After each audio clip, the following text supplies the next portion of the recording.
Sejam muito bem-vindos, meus caros náufragos. Eu sou o Jota Borgonhoni, ao meu lado Francisco Scorsin e Chico. Qual seria seu apelido na cadeia? A gente acabou de fazer essa piada, tá, gente? A gente rolou um naufrágio aqui, né? Eu esqueci de apertar o play pra gravar, cara. A gente tava aqui empolgadaço, falando de apelidos na cadeia e, enfim, agora você só vai ficar com isso, entende? Mas eu tô até agora pensando, eu ainda não encontrei um apelido pra mim, cara. Eu tenho medo, cara. A primeira hipótese que me veio na cabeça foi o Chicão da Galera, e isso me deixou muito preocupado. Chicão da Galera não dá. É que qualquer coisa da galera é ruim, né? Qualquer coisa da galera é ruim, isso é verdade. Numa prisão, né? Ainda mais numa prisão. Né? Aí o que eu gostaria era de ser chamado de Papa, mas também ia me fuder muito pra chegar nesse ponto numa prisão, né? Quantos anos eu tenho que ficar lá? Eu não ia... Sabe quando eu... Cara, eu como psicólogo podia se chamar de doutor, né? Freud. Oh, Freud. Chegou Freud. Chama o Freud lá. Não fode Freud. Não fode o Freud. Você sabe que eu trabalhei numa penitenciária já, né? Deixa pra depois isso ou agora? Eu já trabalhei na penitenciária. Deixa só isso, deixa fica pra depois quando a gente for falar do Chico filme. trabalhando na penitenciária. Ou será que cumpriu pena? É isso que você vai descobrir hoje. Você achava que, tipo, não, o Jota e o Chico passaram por vários naufrágios, é isso que a gente se identifica. Opa, acho que agora já passamos do ponto. Já fomos. Se bem que hoje em dia, cada dia que tá prendendo todo mundo, acho que vai ser até um diferencial pra pessoa ter sido preso, porque censuraram a minha liberdade de expressão. Um estágio na cadeia por causa de alguma coisa assim. Vai ter a galera... Do jeito que a coisa vai, nós, 2023 pra 2024, acho que nós estamos Acho que chega a nossa vez, né? Eu acho que sim. Mas daí também, quando a gente chegar a nossa vez, já tem todo o roteiro dentro da... a gente já sabe com quem falar, a gente já chega lá... A pastoral da direita, né? Já tem Costas Lar, já estão fazendo até, sei lá, entendeu? Transmissão ao vivo do presídio. Já tá assim. Mas enfim... pensa você, o que você seria chamado na cadeia. Enquanto isso, vamos para os nossos avisos paroquiais.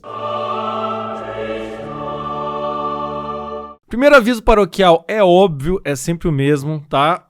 Inscreva-se no nosso canal, liga a sinetinha, não vou falar mais nada para você. Segundo aviso, nós acabamos de lançar um novo roteiro chamado Vocação e Imaginação. A gente fala um monte nas outras. Porque tem o Ansiedade, o Vocação na Prática, esse é o terceiro. Não, só de vocação tem 3. O da Ansiedade já é um quarto. Ah, é? Você tem 3? Sim, porque foi Vocação na Prática, foi Imaginação e Vocação, e agora o Realizando a Vocação. Ah, é verdade. Você tá ainda com o anterior? Não, agora, meu amigo, é um roteiro... Amigo. Agora é roteiro... Enfim. Tomamos Viagra e agora é um roteiro por semana.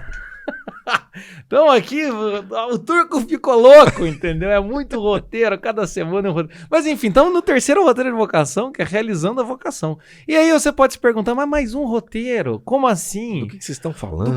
Onde vocês querem chegar? É aí que chega o nosso próximo aviso, meus amigos. É isso mesmo. A gente já avisou, mas vamos avisar agora com todas as informações para você suprir a sua necessidade, sua curiosidade, tá? O seguinte, a gente tá lançando tanto roteiro, porque a gente já avisou isso, nós vamos ter uma nova confraria. Esta nova confraria será lançada dia 20 de novembro, tá bom, meus amigos? Dia 20 de novembro.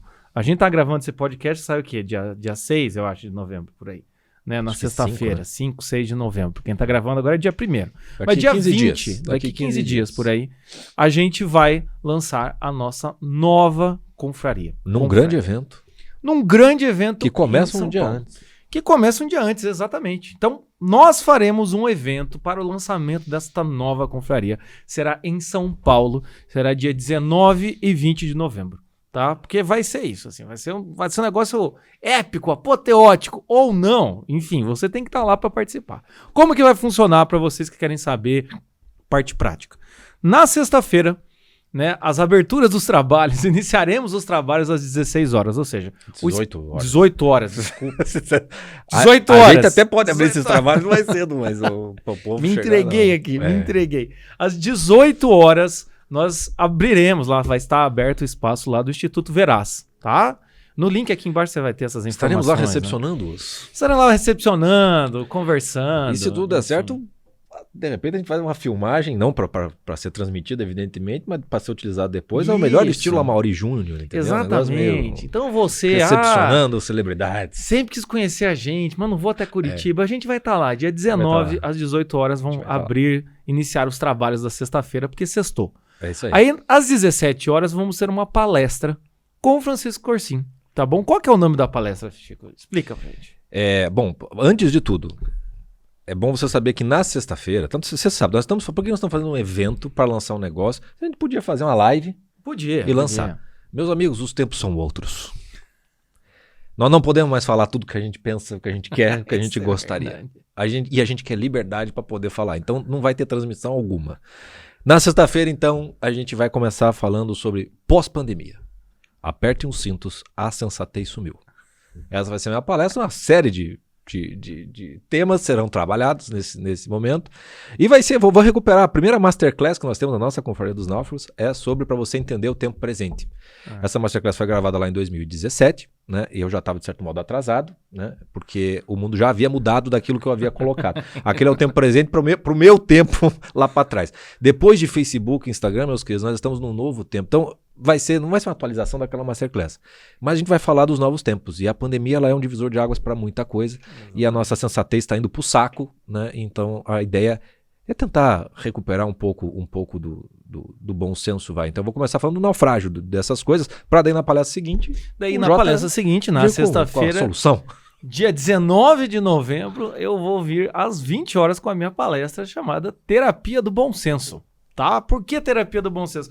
Porque depois de muito... Se você não entendeu automaticamente, você precisa escutar lá. Precisa escutar isso daí, porque depois de muito aí trabalhar, né? Mais de 10 anos aí de formado. Bom isso, né? Uma década. Milhares de pessoas impactadas com o meu trabalho. Na verdade, assim, depois de um tempo, resolvi... O pessoal me perguntava assim, qual que é a terapia? Qual linha teórica que você segue, né? Aí eu falei, agora é terapia do bom senso, entendeu? Criei esse termo aí. E eu vou explicar pra vocês como que pra você sair desse naufrágio da insensatez, que é o que o Chico vai explicar, como é que você sai? É pelo bom senso. E eu vou explicar, então, terapia do bom senso, até mesmo trabalho que eu tô fazendo com alguns outros psicólogos, enfim. Vamos daí lançar as bases dessa nova ciência, desse novo método terapêutico. Enfim, vai ser isso na sexta-feira, sem transmissão alguma. Você quer assistir, esteja lá, tá? O evento acabará mais ou menos ali pelas 21 horas, né? Porque a palestra do Chico das 7 às 8, a minha das 8 às 9, enfim, é isso aí. Conforme tá? faz um bem bolado também, fala tudo junto. É uma coisa. Enfim, e aí no sábado teremos então também, às 18 horas, teremos o Esquenta com Birita, no sábado, dia 20 de novembro.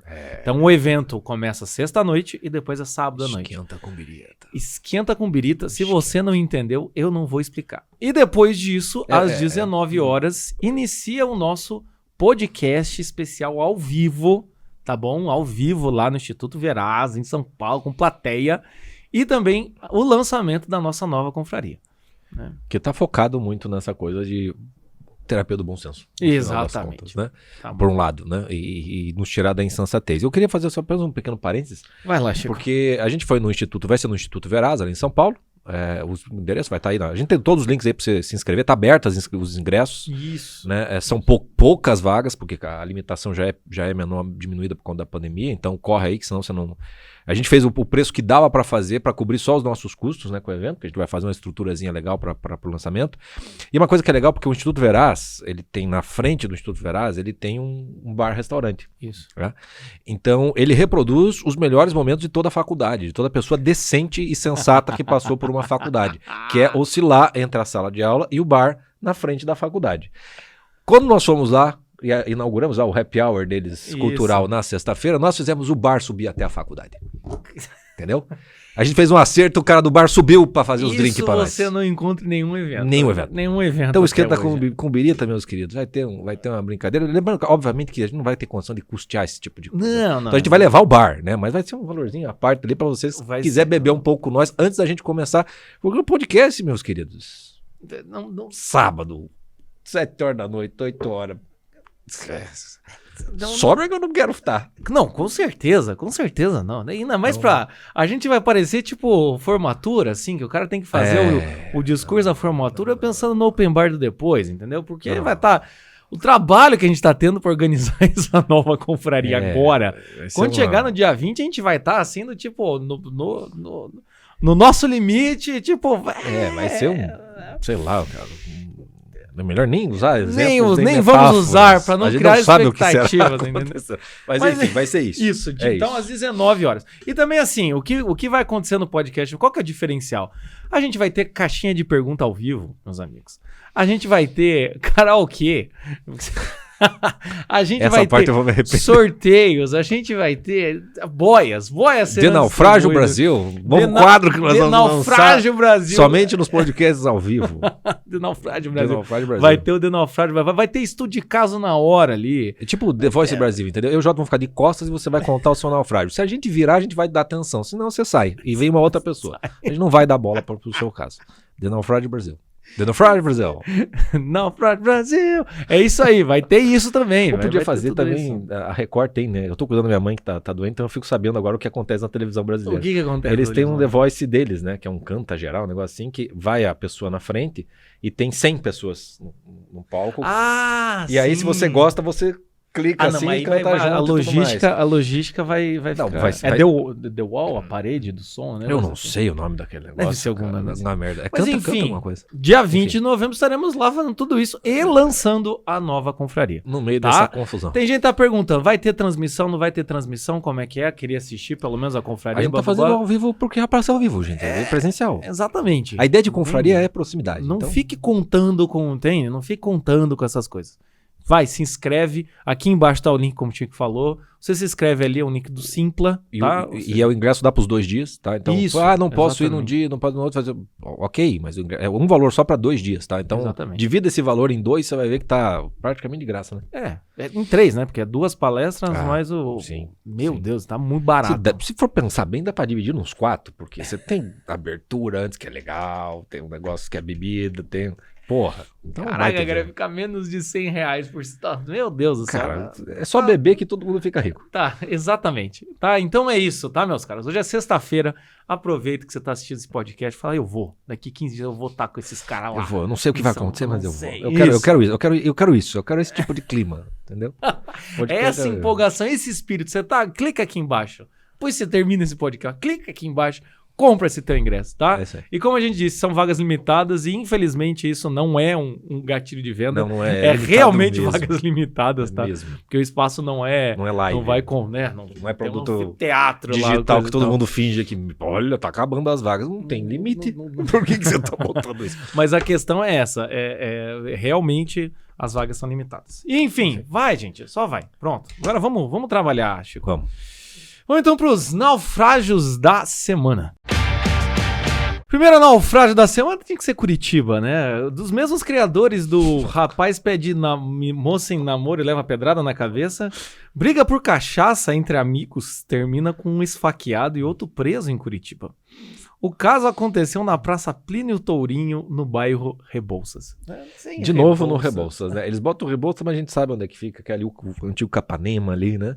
No viaduto, certamente ali. Cara, eu gosto do briga por cachaça entre amigos. Você fala, pô, amigos, brigaram. Termina com esfaqueado. Você vê como o curitibano tem um conceito de amizade um pouco diferente. Um pouco complexo. O que aconteceu foi o quê? Na verdade, é o que você já imagina, né? Uma briga por cachaça entre 2 amigos moradores de rua terminou mas com um pegou o copo do outro, cara? Foi isso, cara? Entende? O que aconteceu foi... O agente Rossi, da Guarda Municipal, explicou que os amigos começaram a discutir na hora do almoço. Na hora do almoço. Gostei da gente, Rossi. Um terceiro morador de rua veio falar conosco e explicou que eles estavam brigando. Quando chegamos, porém, o que esfaqueou saiu correndo e nós fomos atender o homem ferido. A SEAT foi acionada, prestou socorro à vítima. Durante a tarde, o autor da facada voltou à praça para ficar com os outros moradores que estavam na região após a briga. É isso aí que aconteceu, entendeu? Rolou ali um morador de rua. Ele nem sabia que era hora do almoço, só ficaram sabendo por um terceiro que foi pedir ajuda. E a coisa, né? O cara sai, esfaqueia e some. Depois ele volta, porque ninguém vai atrás de mim, né? Quem que vai dar bola pra isso? Prenderam, Agente Rossi que é do Criminal Minds, não tem? Tem? Não tem Rossi? Eu acho que tem o Rossi mesmo, né? Criminal Minds é uma bela série. Pelo menos as primeiras temporadas. Não, tem o Agente Rossi. Assim, enfim, é isso aí. Mas fica com o título, tá? Briga por cachaça entre amigos, termina com esfaqueado, outra presa com... Então, assim, se alguém falar, mora no Rebouças e você não é daqui, tá? Fica aí a dica. Tá? Que parte do Rebouças? Que parte do Rebouças? Pergunta. Tá? Pergunta. E agora o segundo naufrágio que a gente viu aqui é uma teoria...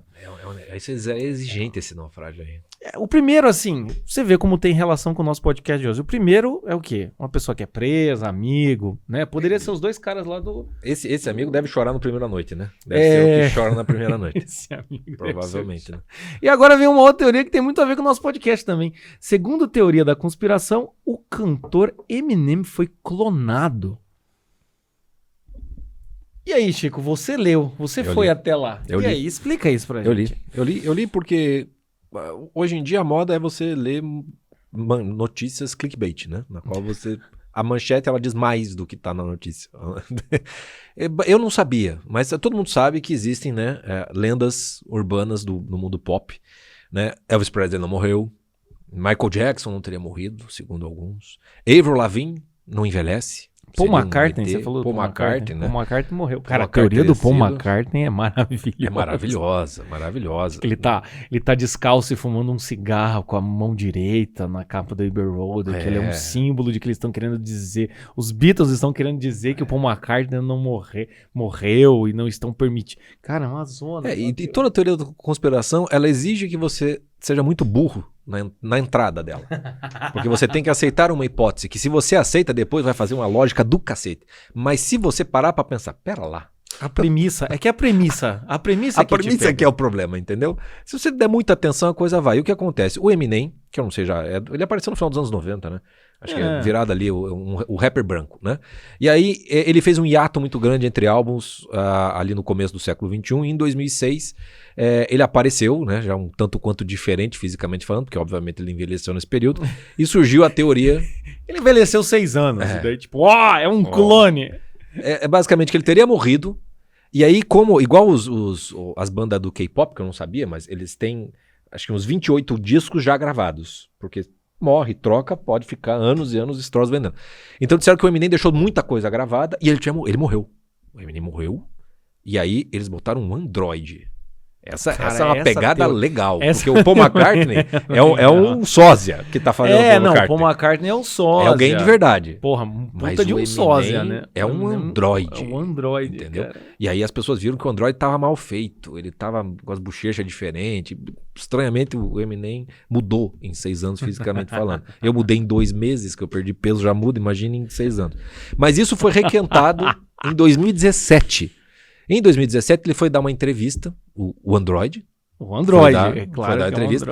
E no final da entrevista, acho que é BBC inglesa, o entrevistador pediu, fala com as câmeras. Tipo o Clodovil fazia no programa dele antigamente, fala aqui com a câmera, né, e manda uma mensagem para os nossos telespectadores. E o Eminem, ou Android, virou para as câmeras e falou assim, saiam da minha cabeça. E abriu a boca e ficou parado. E aí, o pessoal que acredita, né, que ele é um Android, viu, ó lá, tá vendo? Deu defeito, ele travou. E ficou parado, entendeu? Essa é a maior prova de que o Eminem é um Android. É claro. O Eminem não pode estar zoando, não. Imagina. Claro que é um Android. Imagina. E aí, isso, volta e meia, isso retorna, né? Eu não sei exatamente por que isso voltou, mas enfim, tá no noticiário. Se tá no noticiário, meus amigos... É porque é importante. É porque é verdade, entendeu? Se tá na internet é verdade, se tá no noticiário, mais ainda. É mais ou menos assim que funciona. Eu tô até bocejando de tão empolgado que eu tô com essa notícia aqui, cara, com esse naufrágio. Mas é verdade, né? Quando a gente olha a teoria da conspiração, você fala, não, pera lá, é igual essa matéria, né? Ó, a teoria... da conspiração. Ele já bota no título. Segundo a teoria da conspiração, o cantor Eminem foi clonado. Você fala assim, mais uma teoria da conspiração. Daí você vai ler, daí você acredita.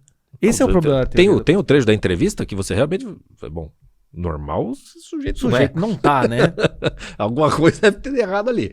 Então, Eu acho que o maior caso de substituição mal feita foi essa da Adele, né? Porque substituíram aquela Adele que a gente conhecia por uma moça... Por uma moça que não saiu do chão também. Né? Ainda. Continua no chão. A gente vai escutar o disco novo dela e conforme for, a gente vai fazer um podcast. Não, a gente vai ter que fazer um podcast da Adele. Porque a Adele não sai do chão. Ela não sai do chão.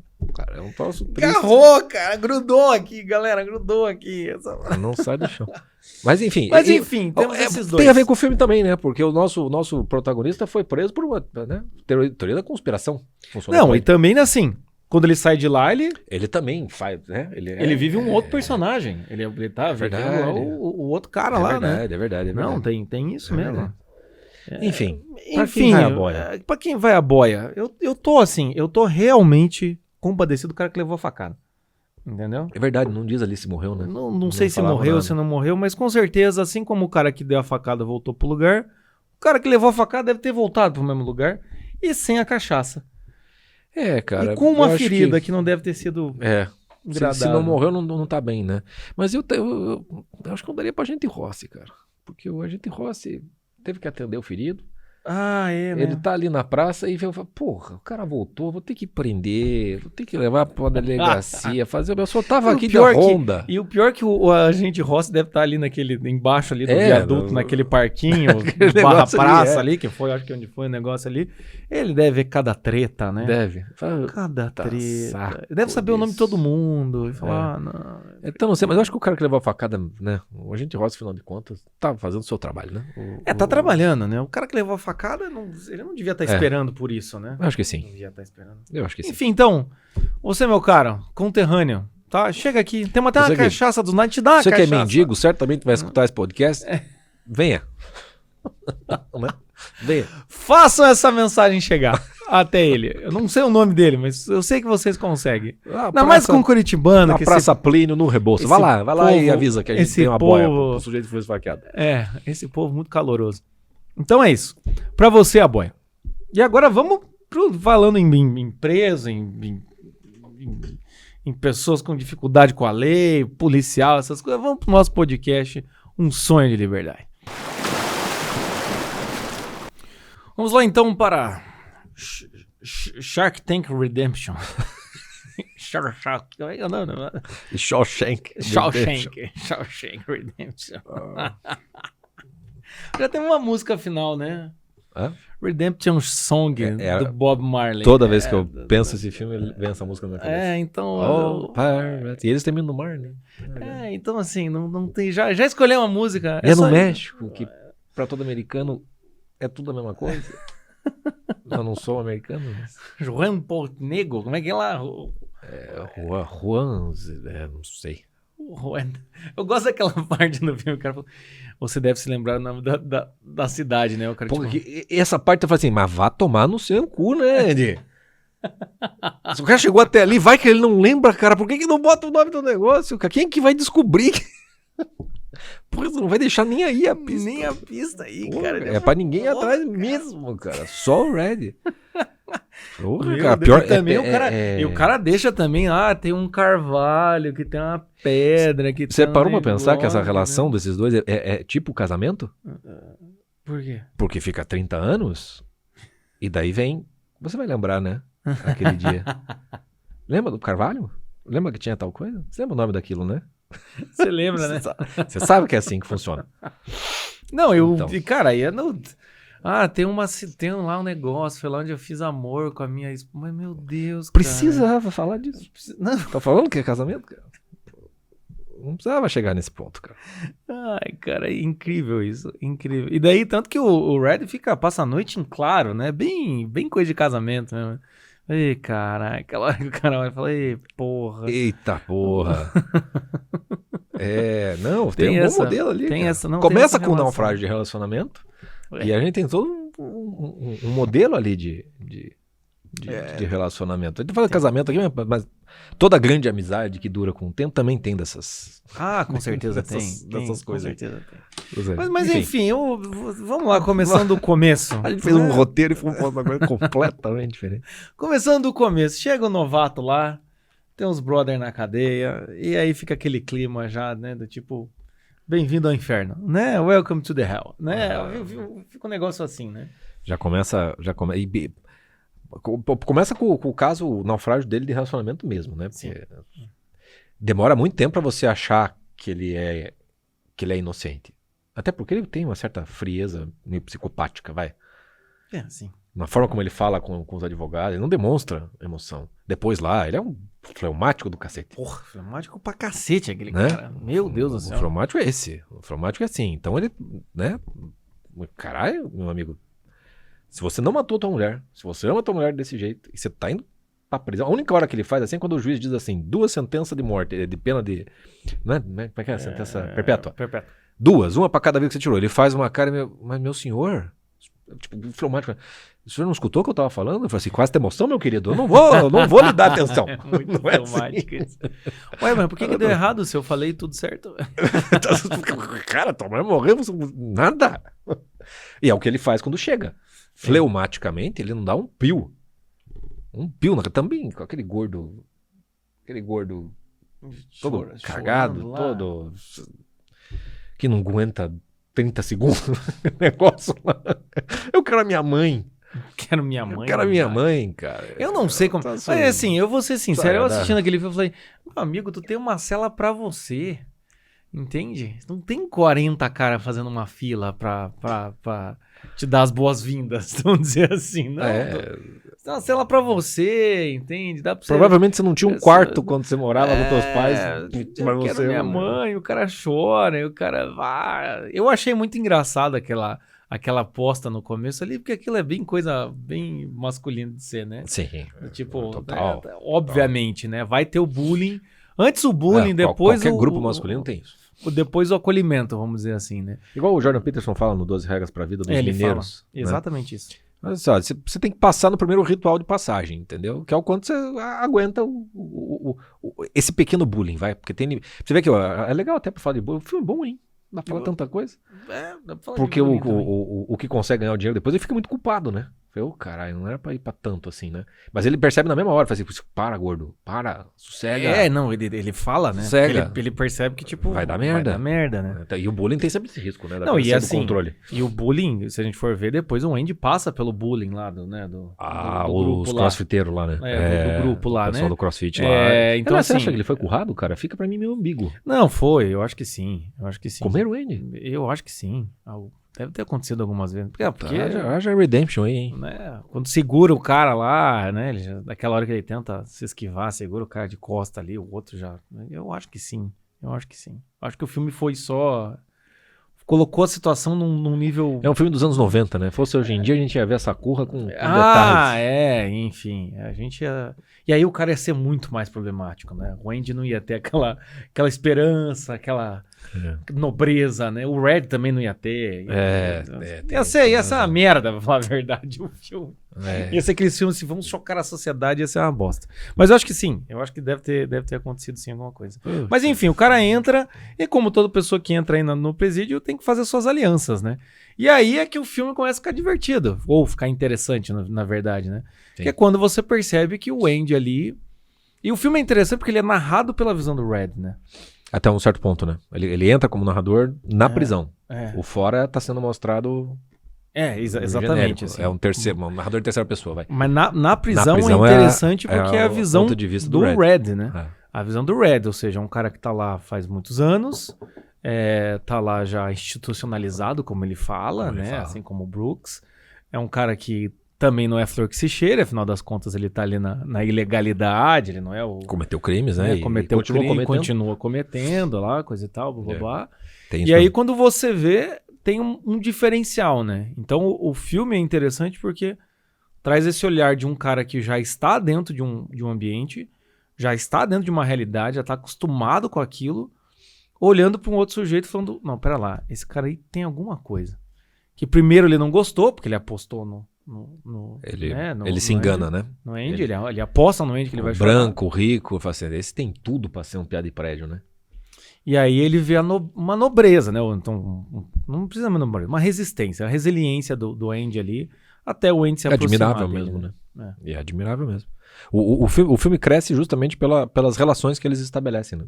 Aquele grupo ali, pelo menos dos presos, né? Você tem ali uma amizade que surge, uma parceria, né? Uma ajuda mútua ali, que vai tornar os temas trabalhados, né? Tipo, o que é liberdade, por exemplo, né? A esperança, que talvez seja o maior ali dos temas, fora os próprios naufrágios da vida, né?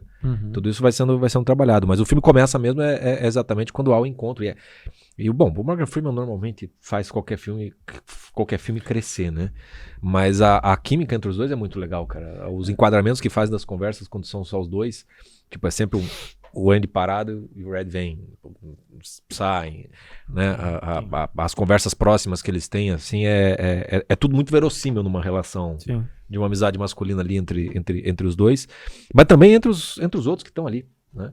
O filme vira meio que uma fábula, porque também se junta... Parece tudo muito... Parece que estão todos numa escola, né? Sim.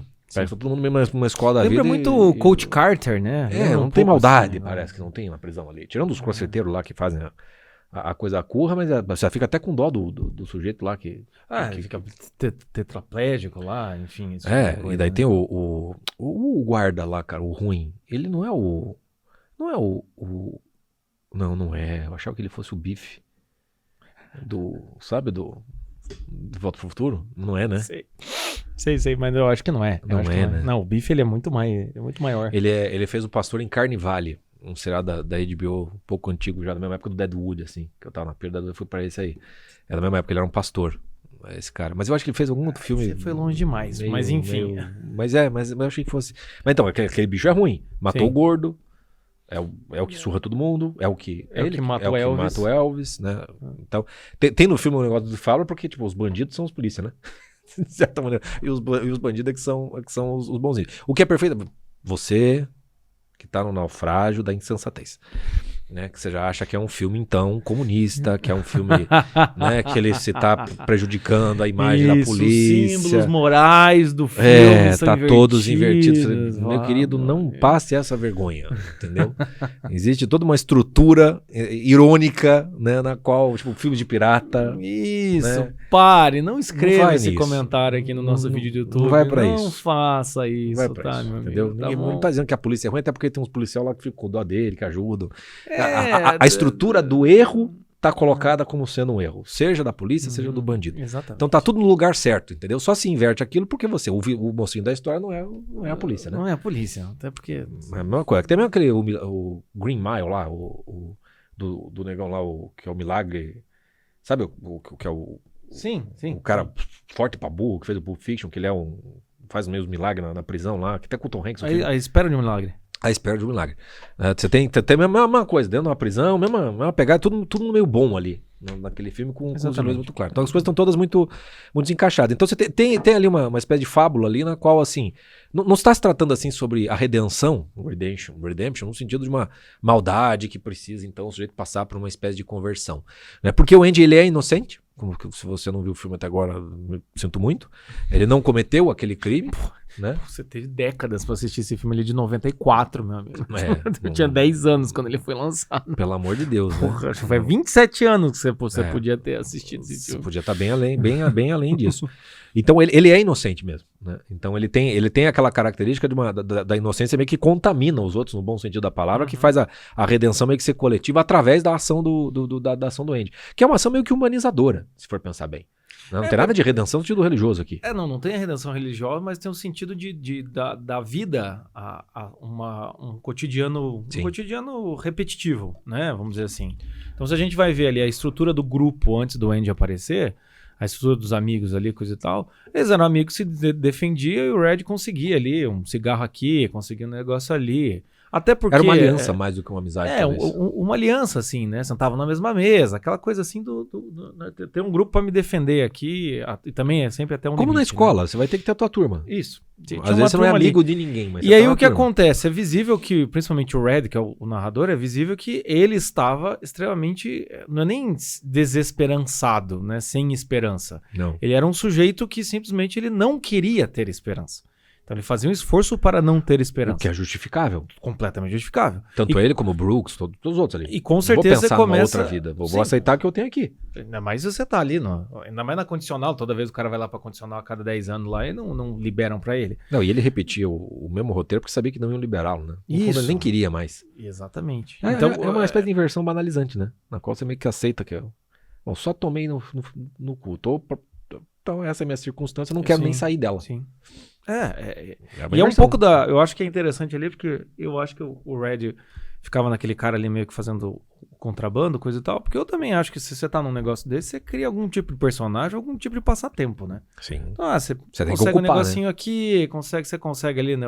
Sei lá, vamos dizer assim, acho que o Red devia ser um sanguíneo velho, né? Você consegue um negócio aqui, fala ali, arranja um negócio ali, tá, né? Você tá ali meio que... Você tem um certo tipo de liderança. Era visível que o Red tinha um certo tipo de liderança naquele grupo ali. Pelo fato de conseguir o que conseguia, né? Pelo fato de conseguir o que conseguia. É natural. Né? Então o que você percebe é isso, assim, que tem uma certa repetição. Quando vem um Andy ali, você consegue perceber que, não, pera lá, esse cara ele traz algo diferente. Como disse o Chico, ele tá ali, a postura dele é diferente. Por quê? Porque a postura dele começa a sair do padrão. E todo mundo, quando você encontra uma pessoa diferente, você sempre fica em dúvida entre esse sujeito, ele está fazendo algo porque ele é bom, porque ele está fazendo algo diferente, mas é bom pro bem, ou ele é um sujeito temerário, ele é um sujeito idiota, ele é um sujeito maluco, entende? Esse tipo de coisa. Porque quando a gente vai ver a primeira cena em que o Andy mostra que tinha e que o Red percebe que o Andy tinha algo diferente ali, é coisa da cerveja. É quando ele levanta e o Red fala, cara, para, meu, cara, que você tá louco, meu, para de ser idiota, que, né, fica ali naquele negócio ali, tipo, meu, que... E aí ele vai lá, peita, né, colocado ali na beirada do prédio, enfim, e aí o Red fala, o Andy conseguiu fazer o capataz lá, né, vamos chamar assim, até parecer um cara caridoso. Um cara gente boa. Ele conseguiu fazer isso. E mesmo que seja, parecia que nós estávamos, né, passando piche lá, graxa lá, em cima das nossas próprias casas e tomando a nossa cerveja. Parecia que nós estávamos então, assim, na liberdade, né? Ele cria um ambiente, ali que você fala, não, pera lá, o cara fazer isso, e ele não tá ali querendo ter poder sobre os amigos, o cara fazer isso assim, não, pera lá, esse cara tem um diferencial, né? E ele percebe, né? Porque ele não fez aquilo pra conquistar os aliados, pra conseguir alguma outra coisa, ele nem toma cerveja, e o Red diz, parece que ele quis aquilo só pra ter uma espécie de normalidade. Que não tá errado dizer, mas uma coisa que é legal quando você vê as ações do Andy, primeiro ele parece que precisa ocupar o tempo dele com alguma coisa. Claro que tem os trabalhos ali dentro da cadeia, mas ele pede lá o martelinho, aquela coisa da rocha para fazer as pecinhas e tudo mais. Ele falou assim, vou me dedicar a isso aqui dentro, porque alguma coisa eu tenho que me dedicar. Então tem essa coisa do Andy, primeiro para ele, vamos dizer assim, né? Ali, naquela coisa da cerveja, já não dá para colocar nesse mesmo contexto de meio que ocupar o tempo, de fazer alguma coisa. Poderia ser simplesmente assim, vou fazer algo pra conseguir algo pra mim, que é o que o Red fazia. Uhum. O Red vai mais do que alguma coisa pra ele, quando ele tem aquele sistema dele lá, ele tem um poder, né? Ele conquista algum tipo de poder. O Andy, quando faz aquilo e nem sequer bebe, fica sorrindo pela conquista que ele tem, uma das coisas que ele conseguiu, mais do que ter um momento de normalidade, é uma conquista de liberdade interior. E isso é uma coisa bem, bem importante nessa cena, porque quando o Red fala que nós estamos aqui, parecia que a gente estava fazendo a impermeabilização do nosso próprio terreno, da nossa própria casa, tomando a nossa própria cerveja, eles estão livres estando dentro da prisão. É uma liberdade interior que o Andy conquistou para eles, que parece normalidade, pela linguagem que o Red usa, mas que é uma liberdade que ele conquista para eles. Até o outro cara parece um sujeito de gente boa, nesse contexto. É um negócio, parece um negócio fora da realidade da prisão, você ter esses momentos. Essas conquistas de liberdade interior e de não perder essa liberdade interior é o maior exemplo que o Andy dá numa situação na qual você não tem perspectiva alguma. Ele estava condenado a 2 prisões perpétuas. Que esperança esse homem podia ter de um dia sair de lá, ou então de que a vida dele pudesse ter algum outro sentido que não simplesmente sobreviver naquele contexto. Quem estava em campo de concentração passou por esse processo. O Vitor Frankl, para a gente citar mais um aqui que fez algo com aquele tempo que foi justamente coletar os dados para poder terminar a teoria dele da logoterapia. Mas faça a analogia, né? Quantos náufragos, quantos você não está passando por uma situação na vida em que você acha que você está numa espécie de prisão e que não tem solução. Não importa o tipo de sofrimento que você esteja. Não, e quantas vezes também, né? Quando a gente está no meio de um naufrágio, quando a gente está no meio de uma dor nossa, vamos dizer assim, podemos até dizer uma situação mais complexa, né? Não uma dor aguda, né? Mas quando a gente está no meio de uma situação mais complexa de dificuldade, o quanto a gente não vai perdendo, a gente vai ficando egoísta, né? Porque a gente quer resolver o nosso problema. Pra que eu vou arranjar uma possível treta com o cara que bate em todo mundo? Pra que aquilo? Pra que aquilo? Eu quero fazer o meu, então, que se for o resto, entendeu? Claro. Então ali você percebe assim que mesmo numa situação de injustiça e evidentemente numa dor lá que o Andy tá passando, por ser tolhido na sua liberdade, ser acusado de um negócio que não fez, mesmo nesse sentido, ele consegue perceber que não, pera lá, tem uma coisa que essas pessoas estão perdendo, que é o quê? E que ele não queria perder. Ele que faz ele não primeiro queria por perder. ele. Exatamente. E depois pelos outros. Então ele começa a perceber, talvez aquela alegria que o Red fala ali, é aquela coisa assim do tipo, vocês estão começando a entender o que eu estou vendo, né? O próximo movimento dele, então, é claro, é começar a fazer o imposto. Né? É a consequência, né? É a consequência. Ele tem que... Ele começa a fazer o imposto e, com certeza, fazendo aquele imposto, dá um pouco mais de sentido da vida do que ficar lá, né? Lavando roupa lá. E veja, aí o Red fala, não, e ele conseguiu... Tinha um mês que eu ficava como assistente dele na biblioteca... E aquele mês era maravilhoso. Dá uma nova liberdade pro Red dentro da prisão. Dá uma nova liberdade. E o interessante de notar é que, assim, em função disso, ele vai ter que fazer pros presos, ou seja, ele ganha trabalho, na verdade, né? Sim. Mas é algo que dentro da prisão acaba valendo mais a pena. Mas ele consegue uma posição na biblioteca. E aí vem de novo. Ele vai pra biblioteca, ele não simplesmente aceita a circunstância dele. Vamos lembrar a frase do Ortega C? Eu sou eu e minha circunstância. Se eu não salvo a minha circunstância, eu não salvo a mim mesmo. Exatamente. A questão toda dessa frase, porque eu sou eu e minha circunstância, meu amigo, que porra é essa? Mas a questão toda tá no como eu salvo as minhas circunstâncias. Para que eu possa ser eu mesmo. Então, tá numa situação como essa do presídio, pode ser que salvar as circunstâncias seja simplesmente se virar nos 30, aceitar as circunstâncias tal como elas estão dadas. É o exemplo de todos ali. Do Red, por exemplo, que não aceita e vai se virando nos 30 e não ousa muito mais do que aquilo. O Andy, de certo modo, fala assim, eu posso até estar preso aqui por fora, mas não por dentro. Então, quando ele ousa com a coisa da cerveja, é maluco o que ele tá fazendo. E todo mundo percebe que é maluco. Mas deu certo. Podia ter dado muito errado e podia ter morrido e acabado ali. Né? A coisa toda. Teria valido a pena? Eu acho que teria valido a pena. Pra ele. Ele tentou salvar a circunstância dele. Quando você tem a coisa do imposto e ele vai pra biblioteca, muda a circunstância dele e quando ele chega na biblioteca, ele fala assim, o que eu posso fazer pra isso aqui ficar melhor? Já é diferente também do Brooks. O Brooks estava ali aceito, com o corvinho dele, aquela coisa toda, ok. Institucionalizado, como diz o Red. O que o Andy faz? Ele vai passar 10 anos escrevendo, pedindo dinheiro para poder fazer a biblioteca ficar melhor. 6 anos. E depois ele manda 2, aí demora mais não sei quanto. Daí ele falou assim, então assunto encerrado. Aí ele fala, agora eu vou mandar 2 por semana. Até que os caras, ok, $500 por ano para você montar esse negócio. E olha o que ele faz, né? Naquela biblioteca, o que ele constrói para aqueles presos. Uma liberdade interior que ele mantém com ele mesmo, que ele não precisava ter comprometimento nenhum com aquilo. Mas essa liberdade interior, é isso que é o legal do filme. Essa liberdade interior, ela não é uma liberdade para você simplesmente estar livre das coisas. Você só consegue estar livre por dentro se você se compromete com algo. Né? E o comprometimento depende das circunstâncias. Nas circunstâncias que ele estava naquele telhado, graças ao Red, não a ele se compromete e fala assim, eu vou arriscar morrer para conseguir uma cerveja pros brother. E com isso eu vou ter um momento de... Dá pra ficar vivo aqui dentro.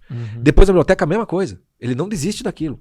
Lembrando que aqui ele já tá já tá preparando o plano dele. Já tá pra entendeu? fugir. Ele tá com o sentido de vida dele muito claro pra onde quero fugir porque eu não vou ter outra alternativa. É assim que a coisa funciona. Né? Quando ele chega aos primeiros livros e discos, ele tem uma outra ousadia do caralho. Porra, ele fecha a porta e bota o disco pra turma e... 5 minutos, cara. Faça qualquer conta que você queira fazer, vale a pena aquilo tudo? Mas daí ele vai ser explícito daquilo. Eles não podem tirar a música de você. Essa música, escutar aquilo ali, vou sempre carregar comigo esse momento. É claro que assim, novamente, a gente tem que lembrar que esse filme traz uma coisa meio fábula, né? Tipo, o cara faz aquilo, ele vai lá, fica um mês lá na solitária, enfim, né? O outro foi espancado até a morte porque chorou pela mãe, né? Esse aí, né, não acontece isso, assim. Mas, veja, o movimento dele é expansivo, né? Primeiro uma cerveja pros amigos, Depois ele começa uma biblioteca para quem quiser. E sempre com a circunstância que ele tem. Sempre com a circunstância que ele tem. Ele vai mandando, ele vai... Por sinal, ele faz lá o imposto da galera toda. Querendo ou não, ele deve estar ajudando uns caras... Veja, aquele cara que chega e fala policial bom ali. Eu queria fazer um investimento para educação do meu filho. Pô, pra onde teu filho quer ir? Pra Harvard ou pra Yale? Caralho, cara! Excelente, ou seja, quando você vai olhar isso, assim, também não dá pra tipo, o cara tem que jogar o jogo da corrupção. Não, ele ajuda também vários outros policiais ali dentro, né? Sim. Até mesmo quando ele tá lá na solitária, o cara chega lá e fala, o menino passou lá, nota C+, lá, que acho que você ia ficar feliz. Ou seja, tem também esse movimento dos soldados, dos policiais bons. Quando ele faz aquela ousadia de 5 minutos, veja, ele faz uma ousadia de 5 minutos que toca o coração de todos de todo mundo, de certa maneira. Fica inesquecível, né? Ou seja, que depois eles ficam lembrando disso, né? Quando ele foge, eles ficam lembrando dessas... Ele ficam lembrando disso, né? Esses grandes marcos. Claro que aí chega um momento crucial do filme, que é a hora que matam, né, o tal do Elvis lá. Por quê? Porque aí o Elvis abriu a boca, né, acabou contando, e o Andy, numa certa inocência, até que meio que não cabia ali, ingenuidade demais. É o único momento em que ele realmente fica abalado emocionalmente, né? Exatamente. Ele fica... Ali o fleumático dá lugar para... porque ele trabalha na base do eu te ajudei, eu tô te ajudando, né? Você podia me ajudar e vai ficar entre nós, né? Ele não conta com a maldade ali, né? Então, assim, é um momento que ele chega, vai contar pro diretor... O diretor vai perder a galinha dos ovos de ouro? Não vai perder a galinha dos ovos de ouro contando com o perigo de ser denunciado quando o cara sai nem a pau, entendeu? Sim. Tanto que o Elvis é morto, né? Também o Elvis na boa vontade ali, ninguém... E o projeto Elvis já vira um projeto meio de paternidade, né? Do Andy. Já tá há mais de décadas ali. Sim. Né? Então, talvez para ele e para os outros não precisa mais nada. Eu falo assim, mas esse guri ainda é novo, vai ficar só 2 anos. Dá para essa liberdade, fazer o guri sair da circunstância dele, não da prisão, para ampliar a liberdade dele. No fim das contas, a liberdade interior ela tem que ser manifestada numa busca, numa realização de sentidos, né? Sim. E é legal botar na prisão, porque você vê assim, qual é o meu plano de vida, onde que eu quero estar daqui 5 anos. Você vai estar no mesmo lugar, na mesma merda. Entendeu? E mesmo na mesma merda, você tem condição de dar um pouquinho mais de sentido pra vida. Né? Porque a liberdade interior, assim, quando o Frankl fala, a liberdade interior, ela tem muito essa questão de se todas as suas circunstâncias ao redor forem opressoras, sumiram todas as possibilidades de escolha, então ainda você tem a escolha de como se portar diante da realidade. Isso é um nível de liberdade interior. Eu até falo isso lá no Clube do Livro Em Busca de Sentido.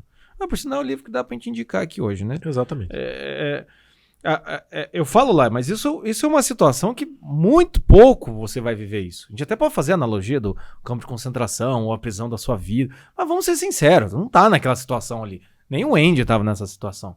Então o que acontece com a liberdade interior? A liberdade interior é quando você percebe que as suas circunstâncias parecem muito opressoras, e você tem uma escolha, que é aquela frase que ele sempre usa lá. Esforce-se para viver ou esforce-se para morrer.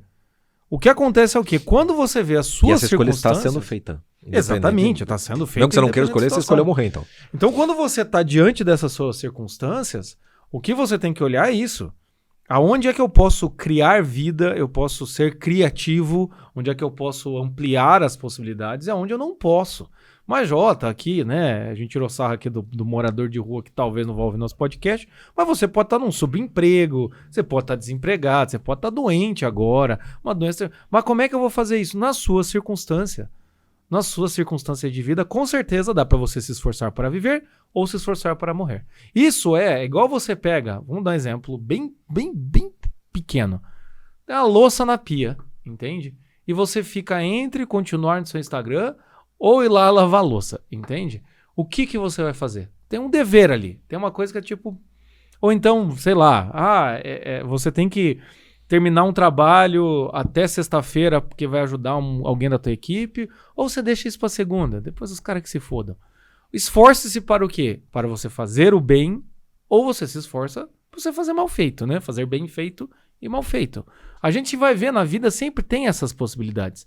Sempre tem esses níveis de melhores escolhas e piores escolhas. Sim. E é você enxergar isso. E é o que o Andy faz. Nas circunstâncias dele, a cada nova abertura que ele toma por causa da liberdade interior dele de escolher viver, se esforçar para viver, a cada nova abertura, o que ele faz? Ele a defende e transforma num sentido para os outros. Isso, e cria um novo compromisso. E veja, quando ele ajuda o Elvis lá e a biblioteca, ele já tá abrindo buraco. Ele podia muito bem décadas. falar, Já tava... Ele podia muito bem olhar e falar, foda-se, eu já tô abrindo buraco aqui. Quando ele chega o disco lá, que ele faz aquilo que ele podia ter se ferrado muito, porque se ele faz negócio daquele é pra turma entrar no... Ele correu o risco o tempo todo de ser descoberto. Né? Ele realmente dá passos bastante ousados naquilo. Sim. No troço todo. Até isso que eu tava pensando, lembrando aqui, cara, é muito fabuloso, mas quando eu trabalhei na penitenciária, eu trabalhei mesmo. É verdade, você tem que contar eu essa tava história. lembrando disso. Não, eu trabalhei, fiz estágio. Eu vou pegar o Busca de Sentido, vai falando aí. Pega o Arquipélago Gulag, tem aí, o Crime e Castigo também, que são... Então pega o Crime e Castigo, porque, enfim, é outra coisa também, né? Aqui não tem o crime, né?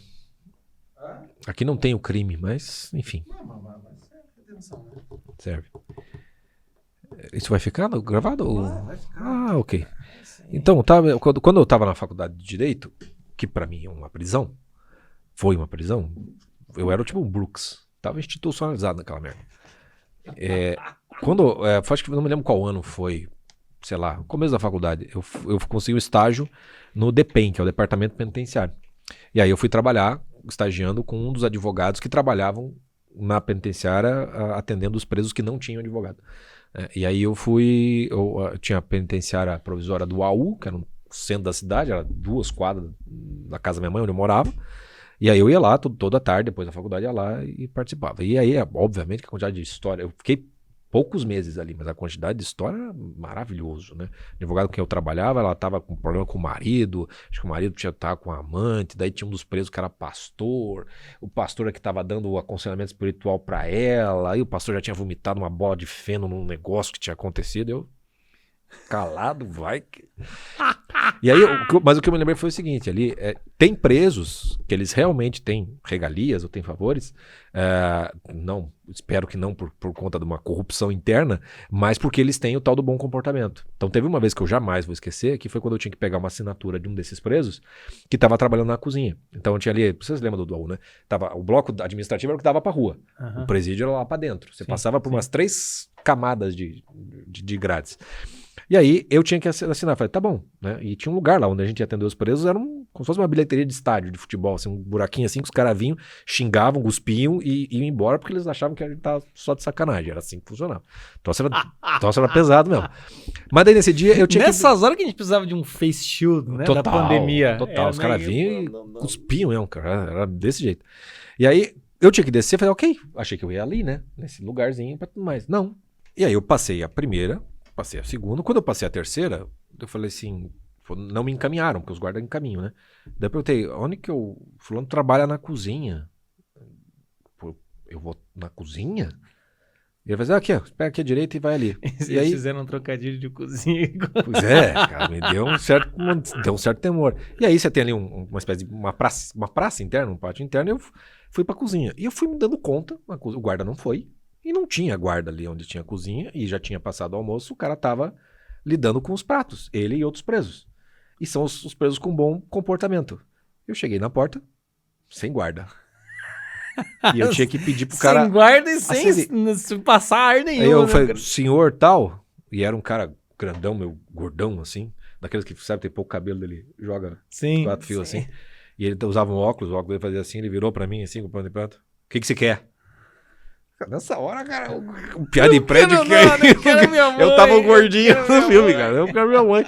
Falei, não, eu preciso que o senhor assine aqui pra mim esse negócio aqui. Ah, daqui. Tipo, o cara falou comigo como se fosse o presidente da república, entendeu? E eu era o assessor dele, uma coisa assim. Assinou aqui e tal, olhou e, tipo, era nítido, assim, que ele me desprezava profundamente porque eu tava com medo dele. Entendeu? Tipo, eu tava desumanizando o cara, né? Sim, claro. Mas quem é que vai achar que o cara vai... Então aí nessa hora você fica assim, pô, esse cara podia botar o troço da música, cara, e não seria tão estranho se jogar num negócio, porque eu acho que ele teria acesso a essas coisas assim. Sim, sim. Então tem uma coisa que é fábula, mas quando você vai pra um presídio, meu amigo, você sabe que fábulas são corriqueiras naquele contexto. Sim. Enfim, fiz um pequeno parênteses só pra voltar. E aí você voltou recolhendo a sua dignidade. Eu não sei se foi naquele dia, mas não demorou muito pra eu decidir sair, porque daí, num fim de semana, teve uma rebelião. Teve uma rebelião, eles chegaram... Era no centro da cidade, mas é muito próximo, né? Tinha uma rebelião, e quando eu voltei... o senhor fulano participou da rebelião, cara. Então eu fiquei meio assim, eu acho que não é um ambiente pro filho da minha mãe, entendeu? Participar. Não vai dar. É o tipo da coisa que você olha e fala, não é, né? Não é um filme hollywoodiano. Não é, assim, vocês veem, é capaz que na prisão vai acontecer tal coisa. De fato, dificilmente vai acontecer, mas não impossível. Isso é não verdade. É impossível. Isso é verdade. Mas, enfim, voltando para isso, aquele que tinha uma liberdade ali no meu presídio, uma liberdade interior e exterior, que ele fez por conquistar. E o Andy, do começo até o fim, ele jamais perde de vista isso. Todas as circunstâncias, ele salva essas circunstâncias para manter a sua liberdade interior e para isso ele joga uma liberdade em um sentido para si e para os outros, que é algo que ninguém ali estava fazendo. Porque daí o contraste dele com o Red, com o Brooks, com qualquer outro, é imenso. Tem ali uma diferença de horizonte de consciência. Sim. Né? Sim. Porque o Andy, ele em nenhum momento, ele se atomiza, no sentido de, já que eu tô preso, todos os dias são iguais, vou viver o que tem aqui. O carpe diem é invertido, vamos chamar assim. É só o que eu tenho. Não. Ele continua tendo esperança num futuro. O legal do filme é que a esperança do Andy não é uma esperança passiva. Quando você fala esperança, você fala, estou esperando tal coisa. Não, aí você tá numa espécie de expectativa, que algo aconteça. A esperança era uma ação, era algo ativo no Andy. Aquela esperança era manifestada. Ele realmente tinha esperança de que um dia iria sair, que um dia iria conseguir resolver aquilo. Eu acho que ele fica tão nervoso quando aparece o Elvis contando a história, porque puta que pariu, eu tô cavando a porra do troço, se eles me mandarem embora, como é que eu faço, caralho? Né? Eu posso me ferrar. E veja que é interessante que quando ele percebe que o Elvis contando a história lá, coisa e tal, né? Também pode ter sido um gatilho pro cara falar, não, agora que eu fujo mesmo. Porque Exato. A minha história, eu sei que eu sou inocente, entendeu? Então aí também tem isso aqui, assim, é uma criminalidade, o sujeito saindo da... É claro, o cara é inocente, você faria o quê se tivesse a possibilidade? Claro. Entende? Você fugiria também, né? Tanto que ele foge não pra... Ele não é tipo o Round 6 que a gente vê ali, o cara foge para a liberdade. Pinta o cabelo e volta para fazer vingança, entendeu? Não, ele só quer do tipo, cara, eu só quero viver minha vida. Né? Eu só quero, tipo... quando ele fala, tem um plano de vida. E quando ele fala ali, o azar tá pairando sobre nós e em alguém ele tem que pousar, né? Aquela frase é um naufrágio, né? O naufrágio tá rondando aqui embaixo do mar e alguém ele vai ter que puxar. Mas o interessante até mesmo, veja, até mesmo a fuga do Andy, que poderia ser então um grande ato egoísta, vamos dizer assim, um grande ato, ele pensando só nele, enfim, você vê que ele atrela isso à realidade do Red, né? Ele atrela isso. Ele fala, olha, aí tem todo aquele negócio do Carvalho, enfim. Sim, aí ele faz embaixo da Bilbo Bolseiro, Gandalf ali, troço. Embaixo da pedra. Em Transei gostoso com a minha mulher. Deixei meu sêmen ali, veja como é que eu fico, Red.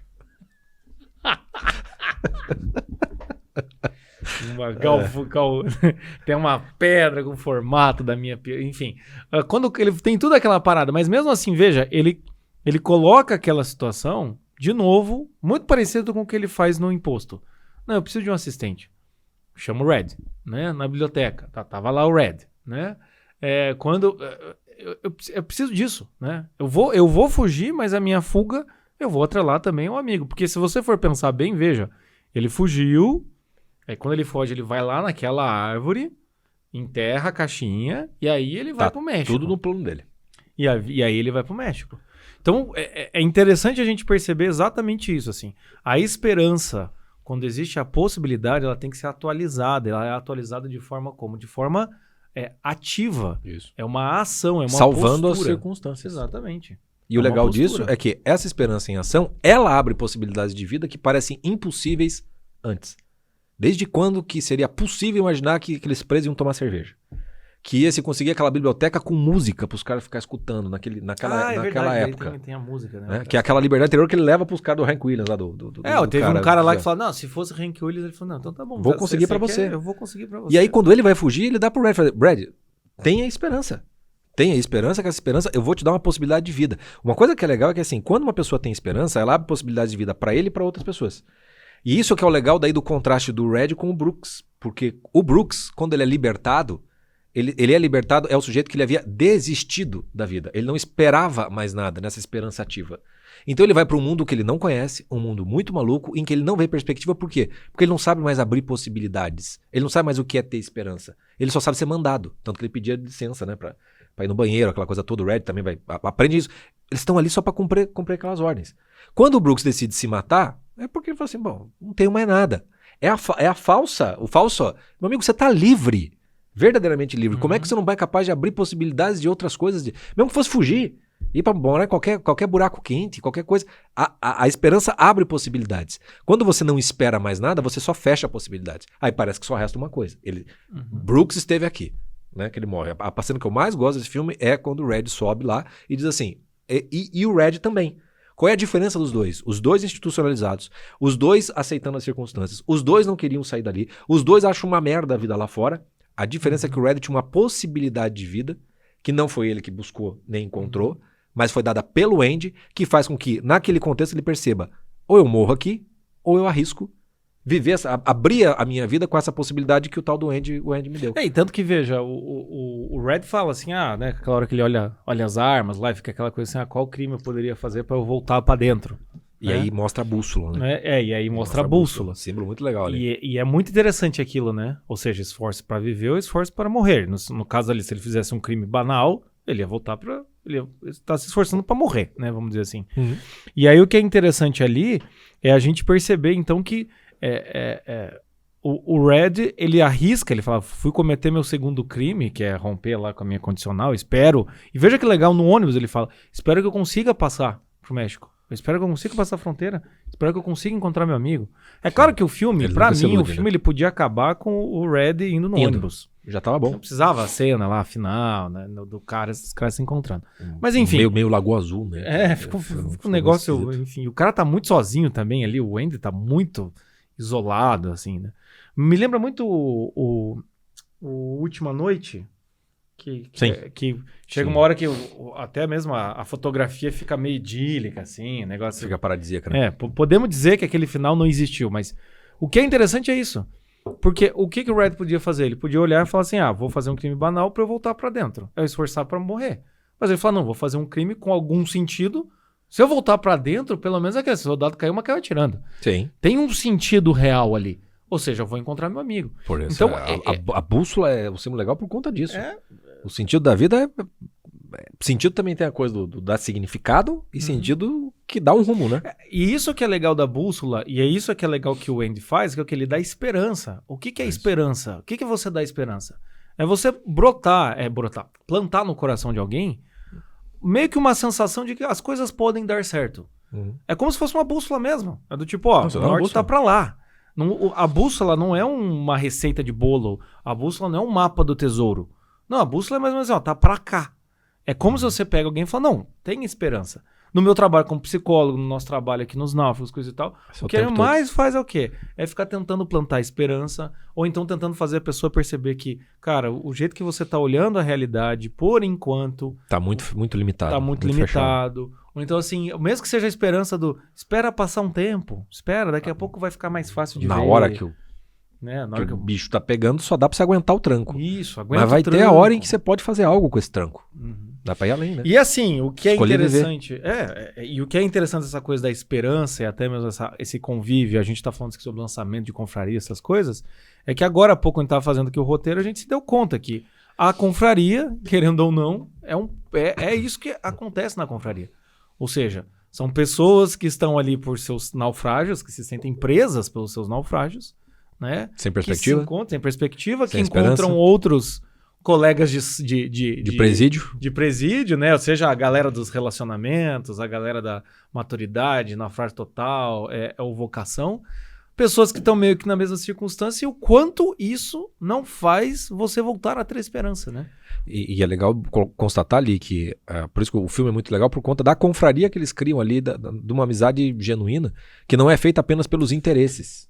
Seja de defesa contra outros grupos, seja para se conseguir algumas coisas como era o que o Red estabelecia. O que o Andy faz ali é criar uma segunda camada de sentido para aquelas relações que se torna uma verdadeira amizade. E era impossível o Andy conseguir o que conseguiu sem a ajuda dos caras. Assim como sem o Andy eles não teriam aquilo, o Andy não teria aquilo se não fosse o Red, por exemplo, colocar o Andy na lista dos caras que iam trabalhar no telhado.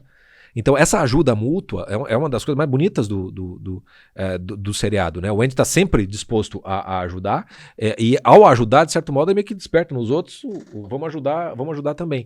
Isso é uma coisa legal, porque na nossa confraria a gente viu isso N vezes. As pessoas entram lá, contam o seu naufrágio, sempre tem alguém que acolhe, sempre tem alguém que dá um conselho, às vezes todo mundo fala tudo meio junto, fala um monte de conselho, mas o fato é que as pessoas sempre, não estou sozinho, o meu problema nem sempre é o mais grave, porque tem outras pessoas também que estão passando por situações difíceis, te dá senso de proporção, no final das contas, e tem gente aqui que parece tão ferrado quanto eu, ou até mais, e que parece que tá com esperança na vida. A esperança é contagiosa, entendeu? Quando você tá diante de alguém que tem esperança, que tem uma afirmação de sentido da vida, meu amigo, exemplo arrasta. Né? Dá pra fazer trocentos cursos sobre esperança, sentido da vida, Viktor Frankl, bota um Viktor Frankl de verdade. Porque uma coisa é o Viktor Frankl ter feito a logoterapia, a outra é ele ter ido pro campo de concentração. Você dá ouvido pro Viktor Frankl porque ele fez a logoterapia ou porque ele foi pro campo de concentração? Porque ele foi pro campo de concentração. Não tem nada como exemplo para arrastar. E o que o Andy faz é um exemplo que arrasta no filme. Né? Faz com que aqueles amigos se tornem mais do que apenas companheiros de presídio. É realmente muito bonito. É um filme que, no fundo, é sobre esperança, é sobre liberdade, mas é também sobre relacionamentos humanos. Né? Porque começa com um puta do naufrágio de relacionamento, porque ele é o pior, acho que é o corno mais azarado que existe, porque é o corno que é culpado pelo que não fez ainda, então, tal que não faz. Não deu nem pra matar, né? Não deu nem pra matar. E depois constrói-se uma amizade muito, muito, muito bonita e muito sincera entre o Red e o Andy, e terapêutica, eu diria. Tanto de um pro outro, como do outro pro um. Né? Porque tem um momento que o filme é muito bem construído que eles acham que o Andy perdeu a esperança, né? Depois que o Elvis morre, que ele não tem mais perspectiva. E aí você percebe que são amigos mesmo, que né? São amigos mesmo. Porque o Red fala, pô, foi uma das noites mais difíceis da minha vida. Eles ficavam ali aquela na expectativa, noite, né? Uma noite que não passava, né? Aquela noite que não ele achava que ele tinha se enforcado. Tinha se enforcado, né? E daí Não, ele pediu uma corda, mas tu é burro também, você vai dar uma corda. 10 mesmo. Como é que eu vou saber? É muito grupo de escola, né? Não, é muito... E assim, é aquela amizade masculina, né? Que dá meia hora, todo mundo vira quinta série. É isso aí. Mas é exatamente isso, assim. É você ver que a esperança que é alimentada no Andy, o Andy alimenta ali nos outros. E uma das cenas que eu acho mais bonita, no final das contas, é quando eles falam: quando o Andy foi embora, a gente ficava contando as histórias do Andy. Isso, você vê, isso é a coisa do... Pô, o cara foi embora e a gente fica relembrando e dando risada, e o Red fala, mas às vezes eu ficava triste. Exatamente porque eu ficava feliz. Né? Onde é que será que aquele cara tava? E quando ele recebe o cartão postal, né? Que ele fica rindo sozinho, assim. Isso é uma verdadeira amizade, sabe? É uma coisa que é meio purgativa hoje em dia, né? No universo de Instagram, de você ficar se comparando, de inveja, que o outro cresceu. Você vê ali do tipo, o cara fugiu e não contou pra ninguém fica puto, todo mundo entende o cara. Porque se ele contasse, ele botaria os outros em risco. O Red, por exemplo, quase pagou o pato. Sim. Por conta disso, né? E olha que, assim, quando ele faz a fuga dele, ele ainda tem que passar por um túnel de merda, entendeu? Ele, olha o tamanho da esperança desse cara. Aquela cena dele assim, né? Que é a cena Nossa senhora, é só porque ele saiu do túnel de merda, não é porque fugiu, não. Que eu gosto que são, encontraram roupas velhas de presidiário e um sabonete, né? O cara pensou, só um fleumático pra pensar nisso. Só um fleumático pra pensar nisso. E isso realmente é muito bonito. O Shawshank Redemption tem uma redenção ali que acontece de uma maneira irônica, né? Porque a fuga não é bem, né? Mas tem uma redenção que não é do Andy. É uma redenção do Red, entendeu? O título do Redenção fala, mesmo numa circunstância dessa, a tua vida pode ter sentido a partir de uma liberdade interior que você não pode recusá-la, e ao não recusá-la, meu amigo, você está se comprometido para salvar a tua circunstância, para o sentido da vida vir, e isso começar a abrir possibilidades. E aqui a gente tem a esperança encarnada, no final das contas. Que não se importa muito se... Isso é uma coisa legal. Se o Andy tivesse sido culpado, eu acho que ele teria pago, sim, né? Mas depois que ninguém ia achar ruim que ele fugiu. Diante do mal que ele está padecendo lá dentro por conta do... Então tem uma coisa legal que a esperança é o seguinte, meu amigo, a esperança redime também, entendeu? Mesmo que ele tivesse sido culpado, aquilo ali teria sido uma redenção do Andy. No caso não era, porque a redenção não é dele, mas é do Red e é de outros. Uma redenção da própria vida, não da culpa. Inclusive o Red, quando faz lá o discurso que ele aceita, né? Ele fala que pra mim, regenerar é uma merda. Todo dia eu fico tentando falar com o meu eu interior, né? Com aquele menino, com aquele jovem, coisa e tal. Mas, cara, isso daí foi fruto do Andy, ou seja, é meio como se o Red olhasse e falasse, cara, foda-se se eu tô lá fora, eu tô aqui dentro. O que importa é que tem um negócio aqui que eu preciso resolver, né? Não é mais aquele discurso pronto, né? É algo interior. Mas enfim, e fica aí esse questionamento aí, ou essa coisa do filme, que a esperança é algo perigoso. É realmente perigoso, porque às vezes pode transformar a sua vida. Porque dependendo do... Se você não sabe o que fazer muito com... Se você incendeia a esperança nos outros, você pode estar fazendo o nego se jogar no precipício. Você é eternamente responsável por aquilo que cativa. Então é claro que a esperança ela é importante, mas ela não é o todo da coisa. É preciso a tal da fé, né? Também. Você tem que fazer a coisa acontecer. E falando em esperança, então, para encerrar, temos aqui o supra hiper citado, que você já deve conhecer, que é o Em Busca de Sentido. O link tá aqui embaixo. Temos um clube do livro dele e tem um curso do Jota sobre Buscando Sentido da Vida. É bem lembrado. Tem um clube do livro, tá? O livro, quem já leu, né, sabe que tem trechinhos assim, ó, de 2 páginas, assim, ó, tipo, irritabilidade, né, coisa e tal, blá. Eu fiz uma aula para cada trechinho, tá? Então, são 627 aulas. 29 aulas, tá? São 29 aulas. Achei que era mais. Em que eu faço trechinho por trechinho. Então dá para você ler o trechinho, assistir a aula. Tá? É bem interessante estar lá na tipo nossa... uma Novalgina, um remedinho. Isso, é um tratamento. Para você que é náufrago total, tá sem esperança, coisa e tal, é muito bom o Clube do Livro. E também na confraria tem um curso meu chamado Buscando o Sentido da Vida, em que aí eu falo sobre como é a realidade hoje em dia, esse negócio meio... Você começa na circunstância. Na circunstância, atual, que te deixa meio entre o tédio e a ansiedade, né, que é o pêndulo moderno, e aí eu explico como que o conceito do Viktor Frankl pode te ajudar. Então tem esses 2 conteúdos de sentido da vida na confraria. E aqui também, já que a gente está falando sobre crime ou não crime, mas o castigo e redenção, tem o Crime e Castigo, que é um livro que também está, com essa edição aqui, também está na nossa livraria. E o Chico fez uma oficina de leitura, né, Chico? Sim, que acompanhou, foi escolhida para ilustrar as camadas ditas superiores da personalidade, na famosa teoria do Olavo de Carvalho, as 12 camadas da personalidade. O Crime e Castigo, para mim, é a melhor obra que exemplifica a 9, a 10, a 11 e a 12, num contexto encarnado, né? Não abstrato, como o pessoal costuma entender, né? Essas camadas. Então foi um clube do livro, mesmo princípio, todos os capítulos têm aulas e comentários sobre, então eu leio o livro junto com você e você pode fazer comentários e a gente vai conversando no sistema do Hotmart. Não só esse, como as outras oficinas de leitura que eu chamo daí, porque é acompanhado. O Clube do Livro, outros clubes que a gente tem é comentário sobre o livro. Oficina de leitura é acompanhamento da sua leitura, para te ajudar na leitura. Então fica aí o convite. Fica aí a dica, então, desses 2 livros. E aí também, enfim, meu caro, daqui a 15 dias nós teremos aí tudo isso, mais um pouco, novidades absurdas. Estaremos te dando novas esperanças ao vivo e com bebida, mano. Aí sim. Então é isso, terminamos com Redemption Song do Bob Marley. Um último comentário, que a cena final do filme, eles pegam, assim como tem a bússola, que é um símbolo bastante evidente, o mar, ele costuma ser símbolo de ressurreição, né? Morte e ressurreição. Sim, então é bonito também ver a coisa do mar meio que... E não ter nada, né? Porque ele lembra que o Andy fala assim, eu queria ir para um lugar onde eu não tivesse passado. Exatamente. Não tivesse memória. Não tivesse memória. Porque, de fato, né? O que aconteceu com ele é aquela coisa do...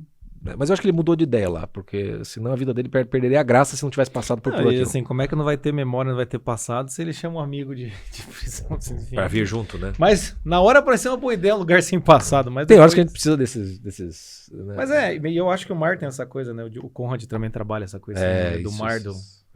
É o universo, é cheio de expectativas, cheio de possibilidades. É isso aí. Então é isso. Um abraço, meus caros. Até.